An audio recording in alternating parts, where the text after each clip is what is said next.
Have you ever wondered why we humans behave the way we do? The answer to this query lies in the intricate labyrinth of the human mind. The human character and behavior are not just a simple jigsaw puzzle, but a complex Rubik's Cube with countless combinations. Each one of us is unique, not just in our fingerprints, but in the way we think, act, and react. This is where psychology steps in, like a seasoned detective, shining a light into the dark corners of our minds, helping us decipher patterns and understand the whys and hows of our actions.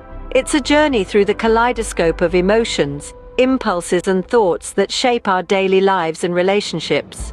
From the simple act of choosing a breakfast cereal to the complex decisions we make in love and life, psychology is the silent puppet master pulling the strings. So buckle up as we delve into some intriguing, humorous, and dark psychology facts that make us, well, human. Did you know that laughter is a social bonding mechanism evolved from our primate ancestors? That's right, our ability to chuckle, giggle, and howl with laughter is a testament to millions of years of evolution. Let's dive a little deeper. Picture this. You're in a room with a group of friends and someone cracks a joke. The room erupts in laughter. But why? Well, the answer lies in our brains. You see, our brains are actually wired to find humor in situations. It's a survival mechanism, a way for our ancestors to ease tension and bond with their tribe. This brings us to another fun fact. Have you ever wondered why tickling makes us laugh? It seems a bit odd, doesn't it? We don't laugh when we touch our arm or our leg, so why do we laugh when we're tickled? The truth is, scientists aren't entirely sure.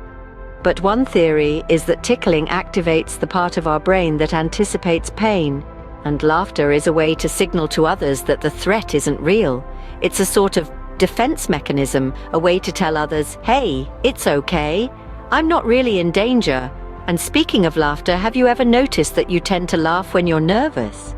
Maybe you're on a first date or you're giving a presentation in front of a large audience. Suddenly, everything seems hilariously funny. That's because laughter is a natural stress reliever. It triggers the release of endorphins, the body's natural feel-good chemicals. So laughing when you're nervous is your body's way of trying to calm you down. So the next time you find yourself laughing at a corny joke, or giggling when someone tickles you, or even chuckling nervously before a big presentation, remember, it's all part of being human. We are social creatures, wired for connection and designed to find humor in the world around us. So the next time you laugh at a pun, remember, you're just being a social primate at heart. From the amusing, we now turn to the eerie. Ever wondered why scary movies give you chills? Well, let's take a stroll down the shadowy lanes of our minds. You see, the human psyche is a fascinating labyrinth, filled with both light and darkness. And today, we're exploring those darker corners, the ones that make our hearts pound and our palms sweat. Why are we drawn to the macabre? Why do we find a strange sense of thrill in the goosebumps that crawl up our spines during a horror movie? It's a peculiar paradox, isn't it? Well, it's all down to our brain's complex reaction to fear. When we sense danger, our body releases adrenaline, heightening our senses and preparing us for fight or flight. But in the safety of a cinema or our living room, this response gives us a rush, a feeling of being alive, without any actual threat. Now, let's delve a little deeper. What about nightmares? Those terrifying dreams that shake us from our peaceful slumber. Nightmare is like an uninvited guest that shows up at the most inconvenient times. It's our mind's way of processing stress, fears, and anxieties. Sometimes they're clear, reliving a traumatic event or an unresolved issue. Other times they're abstract, like being chased by a shadowy figure. But at their core, they're our mind's attempt to grapple with our innermost fears and anxieties. But remember, it's not just about the fear. The allure of the dark and the macabre also lies in its mystery, its unpredictability.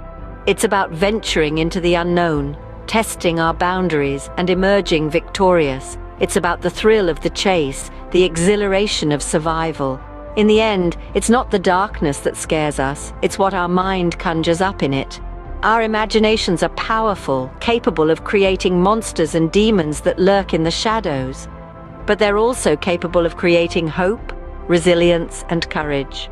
So the next time you find yourself in a dark place, remember, it's not the darkness you should fear, it's the power of your own mind. Did you know our brains sometimes trick us into seeing things that aren't there? Yes, it's a fascinating aspect of human psychology known as perception. Let's talk about optical illusions. You've probably seen a few, like that famous one of the old woman and the young lady, or the rabbit and the duck. These are clear demonstrations of how our brain fills in the gaps to form a complete picture, even when the information isn't all there. Our brains are constantly interpreting and making sense of the world around us. They use past experiences and assumptions to fill in the blanks and create a coherent image. But sometimes our brains get it wrong and we end up seeing things that aren't there. It's like our mind is the world's most enthusiastic artist, always ready to paint in the details, even if they don't exist. So are we seeing reality, or is it all just an illusion? So, what does all this tell us about ourselves? Well, for starters, it unearths the paradox that is the human psyche. We've seen the whimsical side of psychology, the quirks that make us laugh, the habits that make us endearing. We've delved into the shadowy corners of the mind, exploring the dark psychology that influences our actions in ways we often don't realize. And we've recognized the power of perception, how our unique viewpoint shapes and colors our reality. This rollercoaster ride through our minds is a testament to the complexity of human behavior, the intricate dance between nature and nurture, biology and experience. It's a nod to the power of psychology, not just as a field of study, but as a lens through which we can understand our own selves better. Remember, we are all just a bundle of neurons firing away, trying to make sense of the world. Or in simpler terms, we're all a little bit crazy. And isn't that just hilariously human?